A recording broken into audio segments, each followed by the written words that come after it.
We're ready for our third part here in the December movie films, and what we're going to be talking about is The Santa Claus, which is a 1994 American fantasy family comedy film directed by John Pasquin. It stars Tim Allen as Scott Calvin, an ordinary man who accidentally causes Santa Claus to fall from his roof on Christmas Eve. When he and his young son Charlie finish St. Nick's trip and deliveries, they go to the North Pole, where Scott learns that he must become the new Santa and convince those he loves that he is indeed Father Christmas. Lauren, we'll start with you on this one. What was your initial thoughts on The Santa Claus?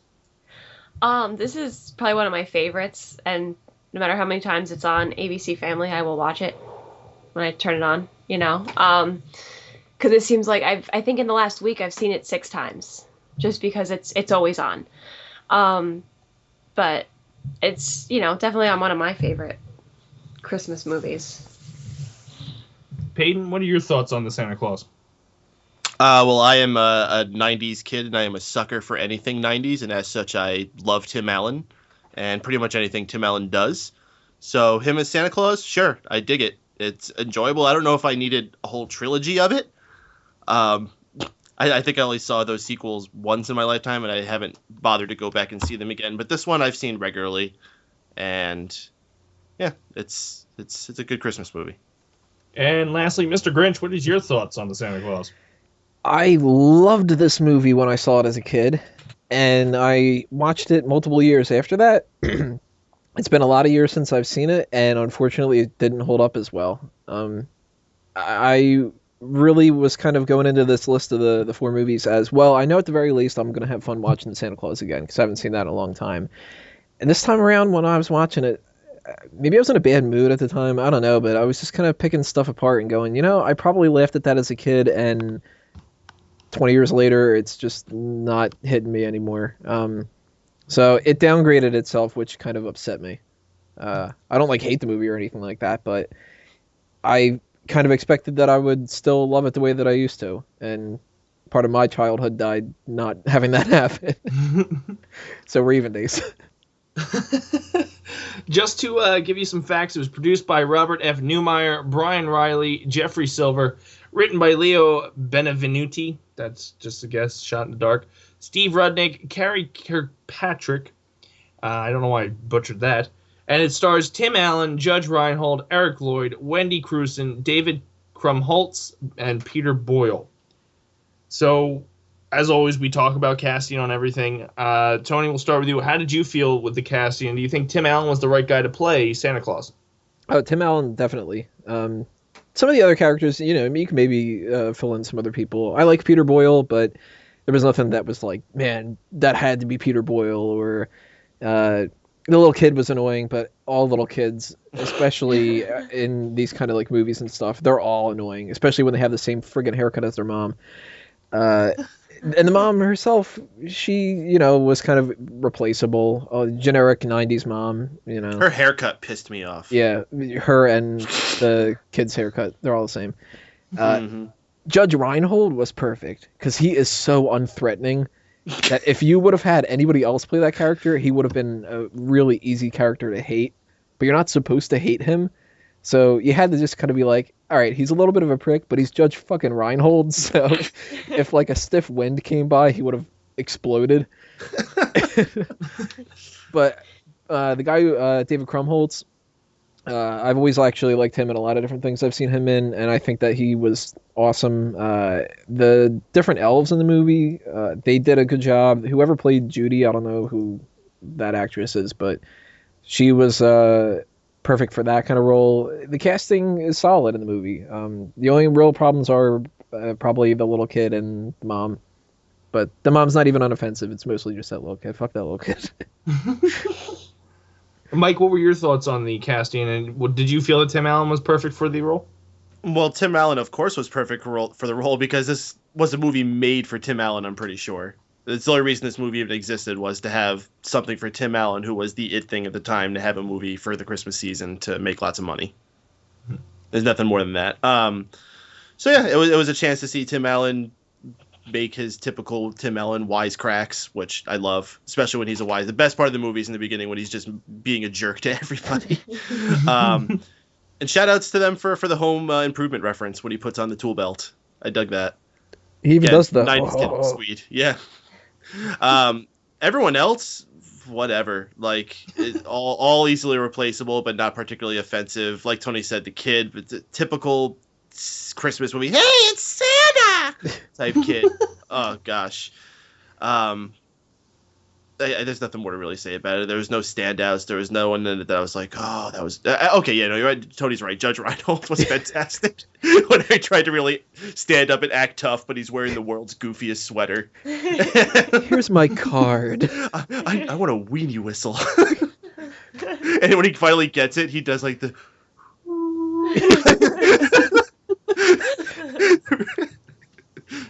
Lauren, what were your thoughts on the casting? And do you think Tim Allen fits the role perfect? Yeah, I think if it was anybody but Tim Allen, it wouldn't have been as good.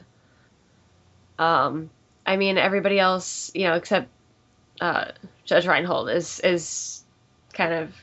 I mean, the one head elf, Bernard, he was... Emo. Yeah, he had that, like, perfect, like, emo elf thing going on. And, but, yeah, the mom, the kid, just, like, the generic 90s cookie-cutter family, or mom and kid. So yeah. One other thing I would like to talk about when it comes to this film is the soundtrack itself. There's one moment that sticks out for me the most, and when it comes to this soundtrack, is it's all Christmas music except for one song, and the scene sticks out in my head, and it's "Give Me All Your Lovin'." Oh my god.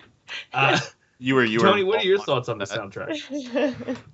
I don't remember pretty much anything from the soundtrack, so it must not have come into my my brain when I was watching it. Maybe it was just like it fit, and I didn't think twice about it. Like, I don't know. What was the scene that you're talking about? It's they're all gearing up the elves, the ELF. It's a and montage. They're getting to go get Santa. Yeah.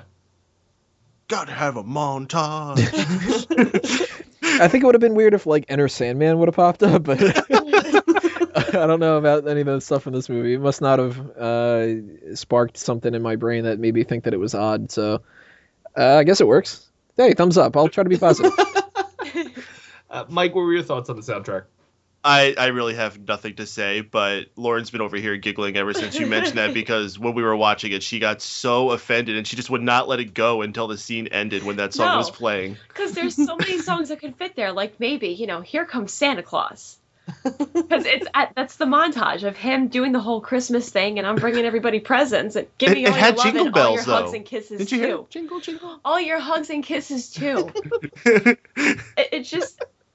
it made me so angry, and I'm like, I hope whoever made that decision got fired, because it was just that one decision halfway through the movie. Well, it's already there, but you're fired. You're never gonna work in this town again, Phil.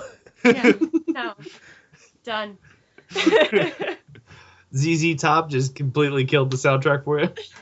It's just, it's not anything against ZZ Top. I mean, nothing against that song. It's not a bad song, but it doesn't really fit in with, Christmas and ho, ho, ho and Santa Claus. Give me all your love and all your hugs and kisses, too.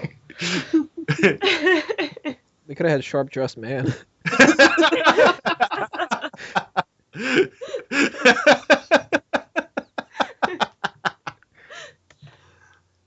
So what we'll do is real quick, we'll go through. Tony, we'll start with you. Final thoughts, high points, low points, and a rank 1 to 10 on the Santa Claus. I liked a lot of different parts in this movie that I'm 100% positive I didn't love as a kid.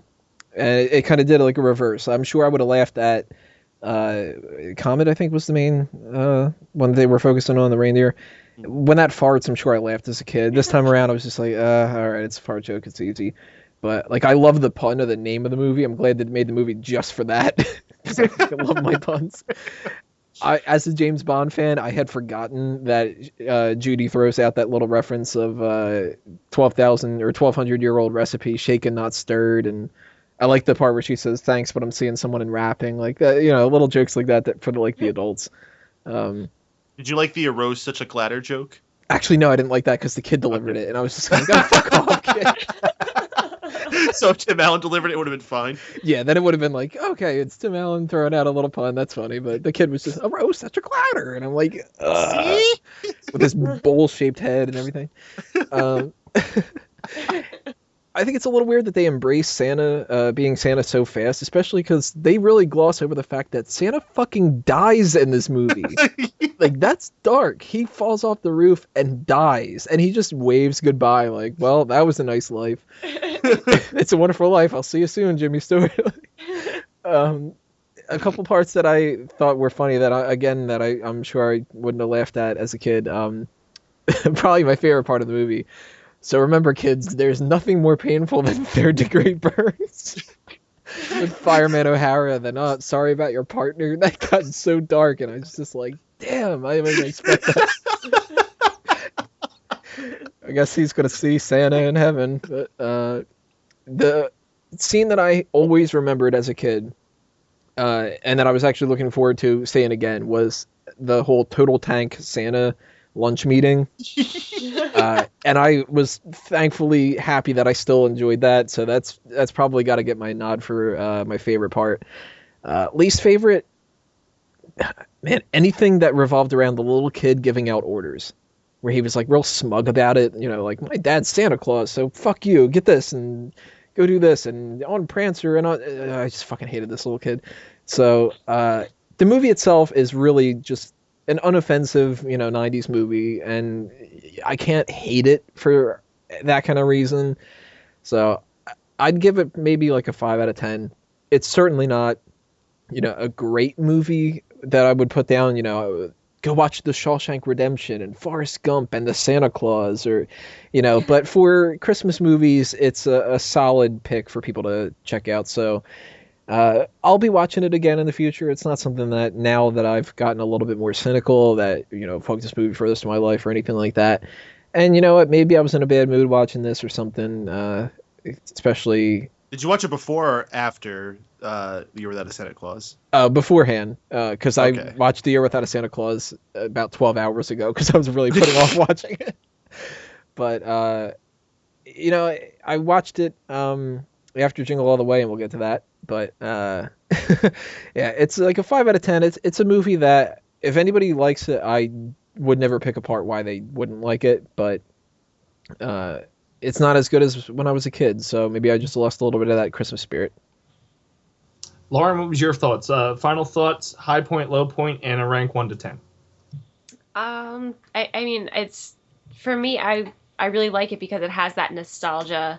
I remember seeing it in the theater. It was a big deal when it came out. I like it for that. And, I mean, the only thing I could say that I really disliked was Give Me All Your Lovin'. Everything else I can't really say, I can't say it was fantastic. The whole concept of, Santa's disposable and everything's just, everyone's fine with that because he gets back to the North Pole and all the elves are like, oh, this is fine. There's a new Santa. Santa's dead. That's cool. That's cool. It happens all the time. Standard protocol. Yeah. You the new guy? All right. Did you read the card? Yeah, you read the card. Like this happens every few years. They got him on how many years? It's been 3 years without a Santa Claus accident. That should have been the name of a movie. 3 years without a Santa Claus accident. It's just a graveyard filled with old Santa Clauses and a bunch of weeping Mrs. Claus. Yeah. I mean, I'd probably give it a 7, mainly for the nostalgia, but not terrible, not fantastic, but I watch it quite a few times a year. So, Mike, what was your final thoughts? High point, low point, and a rank 1 to 10. It's a pretty damn good movie. I think that something people have as far as their standards with Christmas stuff, they allow them to be a little bit lower. Christmas movies don't need to be as well made. Christmas music doesn't need to be as great. And people can just appreciate it for being part of the season. And this is towards the top of the food chain when it comes to Christmas movies. I mean, there's some of them out there that are just so horrendous. We didn't really pick any horrendously bad ones tonight, but that Jingle All The Way too, that's going to really piss me off whenever I eventually get around to seeing that. Maybe it's just the nostalgia goggles that still make me think it's a good watch. Maybe if someone watched it now for the first time, they wouldn't enjoy it as much. But for me, I enjoyed seeing Tim Allen be Tim Allen, and it was fine to watch at this time of the year. I'm not going to watch it during the summer, on a random whim because I want to see Tim Allen. If I want to do that, I'll watch that one where he has the kid and he takes him to be like an Indian. What was that one? Jungle? Jungle to Jungle. Yeah. That was an awesome one. Or I'll just watch Toy Story. Anyway, I give this one like 6.5. I like how you didn't mention you'd watch his show. Well, no, I have a box set of Home Improvement, and it's actually like shaped like a toolbox. No, I'm not talking about Home Improvement. I'm talking about the show that he has on TV now. Oh, he has a show on TV now? Yeah. Yeah. I forget the name of it. But it's like he's like a woodsy ranger. Really? Yeah. It's Last Man Standing? Like, Last Man Standing. I have to look this up. Yeah. It's on That's Netflix. you don't need to look it up. All right, now let's watch Home Improvement then. Yeah. So that does it for the Santa Claus. Stick around. We're going to jump into the next part, the final part of the December For Real Movie Club, while we will review Jingle All The Way.